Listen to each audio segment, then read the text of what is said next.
Cendrillon et la fête de la forêt. Dans un pays lointain, vivait une jeune princesse nommée Cendrillon. Ce jour-là, Cendrillon alla dans la forêt pour assister à la fête d'anniversaire qu'on lui avait organisée. Mais quand elle arriva, elle fut stupéfaite de ce qu'elle vit. La table était sans dessus-dessous et la nourriture avait disparu. « Qu'est-ce que c'est que ça? Qu'est-ce qui s'est passé par ici ?» Les animaux lui expliquèrent.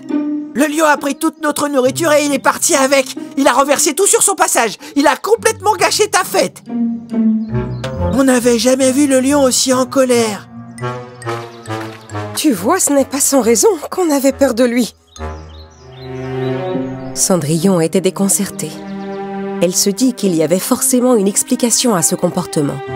Elle décida d'aller trouver le lion pour comprendre ce qui lui arrivait. Le rat, intrigué, la suivit. Après avoir marché un moment, ils virent des boules de barbe à papa qui flottaient dans le vent. Il est sûrement allé de ce côté. Cendrillon courut dans la direction des barbes à papa. Elle trouva le lion en train de jeter la nourriture qu'il avait prise à la fête au fond d'un puits. L'animal semblait furieux. Oh! Tiens! Voilà ce que j'en fais de votre barbe à papa. Bien fait pour vous, ça vous apprendra à faire la fête sans moi. Le rat s'approcha timidement du lion. Arrête, lion! Arrête ça! Surpris par le son de sa voix, le lion sursauta, perdit l'équilibre et tomba dans le puits. Cendrillon courut vers le puits pour l'aider et vit que le lion s'accrochait de toutes ses forces au bord du puits. Au secours! Je t'en prie, aide-moi. Si je tombe au fond du puits, je ne pourrai plus ressortir. Cendrillon, regarde, une corde! Cendrillon attacha une extrémité de la corde autour d'un arbre et le rat courut lancer l'autre extrémité au lion.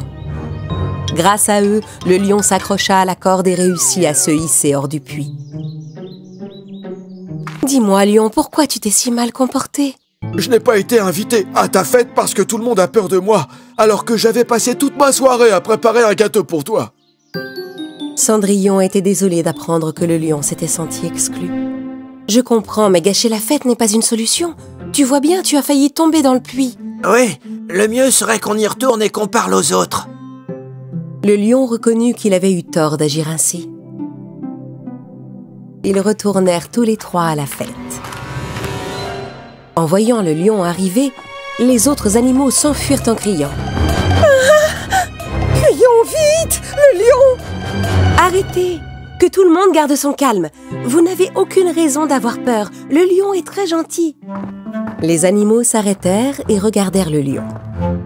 Ils découvrirent avec stupéfaction et émerveillement le magnifique gâteau qu'il avait apporté.